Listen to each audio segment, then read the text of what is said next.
A very good evening to all my dear students. बच्चों, आने वाले सप्ताह में हम वसंत भाग से तीसरा अध्याय शुरू करने जा रहे हैं, जिसका नाम है हिमालय की बेटियाँ। ठीक है, ये जो पाठ है हिमालय की बेटियाँ, इसके लेखक नागार्जुन जी हैं। यानी इस पाठ को नागार्जुन जी ने लिखा है और इन्होंने इस पाठ में हिमालय और उसकी बेटियों के बारे में क्या क्या कहा है, तो चलिए जानते हैं।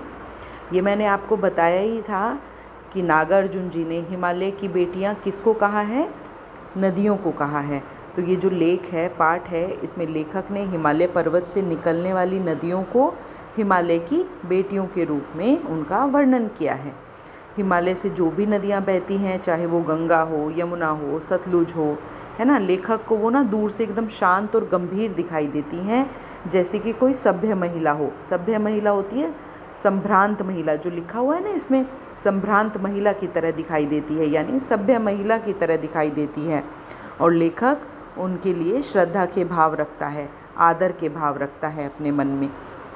वो कहते हैं कि वह इनमें माँ, दादी, मौसी और मामी की गोद की तरह डुबकियाँ लगाया करते थे।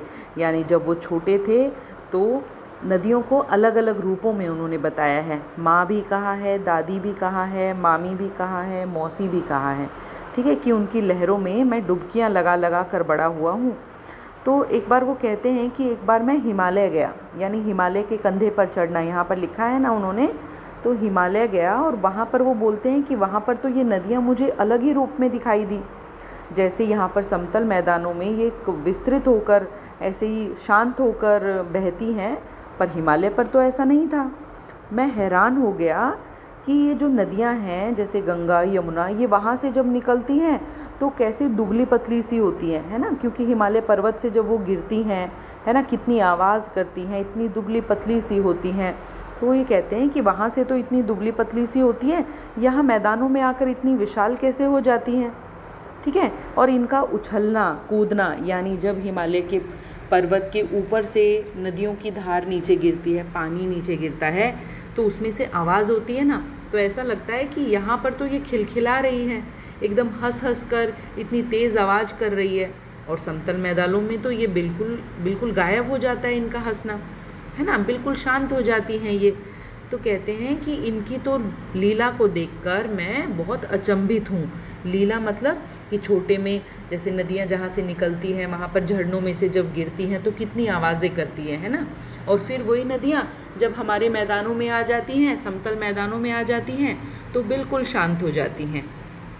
ठीक है, इसके बाद वो कहते हैं कि पता नहीं ये हिमालय की बेटी हैं, इनका क्या लक्ष्य है ना, पता नहीं क्या ये सोचकर इनका लक्ष्य बना के रखी हैं कि इतनी बेचैन होकर बहती ही जा रही हैं। जैसे हिमालय से निकली, फिर समतल मैदानों में गई, है ना, घाटियों में से, फिर उनमें से पहुंचकर वो कहीं पर जंगलों में से भी होकर निकलती हैं, और फिर बाद में वो कहाँ पर मिल जाती हैं, समुद्र में जाकर मिल जाती हैं, है ना, कि हमेशा निरंतर बहती ही जाती हैं, बहती ही जाती हैं। कौन सा लक्ष्य है इनका, है ना, कि हमेशा जो इनका पिता है, यानी पिता उन्होंने हिमालय को कहा है ना, यानी बूढ़ा हिमालय जो है वो तो इनके लिए कितना सिर धुनता होगा अपना, कितना परेशान होता होगा कि ये बेटियां कैसी हैं जो रुकती ही नहीं हैं, है ना।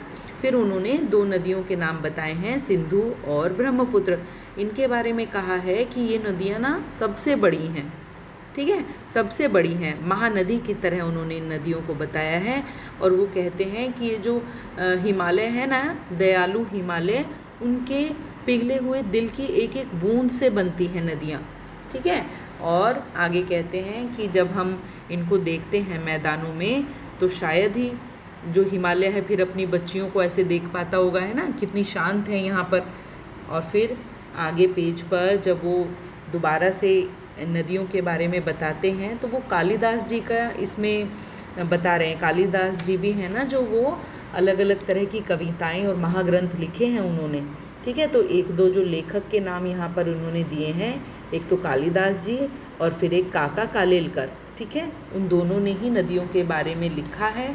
ठीक है, और जो उनकी एक प्रसिद्ध पुस्तक है मेघदूत, उस पुस्तक में लिखा है उन्होंने कि जो ये नदी है वो एक प्रेयसी की तरह है। प्रेयसी मतलब एक जो प्रेमिका होती है उसकी तरह उन्होंने बताया है, ठीक है। और काका कालेलकर जी हैं जो, उन्होंने नदियों को लोक माता कहा है। लोक माता यानी इस दुनिया की माता। पर माता कहने के बाद उन्होंने ये भी कहा है कि अगर इनको पहले बेटियां ही कह दिया जाए तो कोई गलत नहीं होगा, ठीक है। और ऐसे ही एक छोटी सी इन्होंने एक पोयम दी है बाद में, ठीक है, जिसमें उन्होंने लिखा है जय हो सतलुज बहन तुम्हारी, यानी सतलुज नदी को इन्होंने ये जो छोटी सी पोयम लिखी है उनको प्रेरित करते हुए लिखी है, उनसे प्रेरित होते हुए लिखी है, सॉरी, हाँ। जय हो सतलज बहन तुम्हारी, लीला अचरज बहन तुम्हारी, हुआ मुदित मन हटा कुमारी, जाऊँ मैं तुम पर बलिहारी, तुम बेटी यह बाप हिमालय, चिंतित पर चुपचाप हिमालय, प्रकृति नटी के चित्रित पट पर, अनुपम अद्भुत छाप हिमालय, जय हो सतलज बहन तुम्हारी। यानी वो सतलुज नदी के लिए ये सब लिख रहे हैं। सतलज कहिए या सतलुज कहिए, बात एक ही है, ठीक है। इसके बाद जब हम ये लेसन अच्छे से एक्सप्लेन कर लेंगे उसके बाद ये हमारा प्रश्न होंगे जो हमें करने होंगे, ठीक है। तो जब भी हमारे पीरियड्स होते रहेंगे लगातार, हम अपने एक एक पीरियड में जैसे मंडे, ट्यूसडे और वेडनेसडे अलग अलग इसको एक्सप्लेन भी करेंगे और इसके जो अभ्यास के प्रश्न हैं वो भी करेंगे, ठीक है। ओके बच्चों, बाय।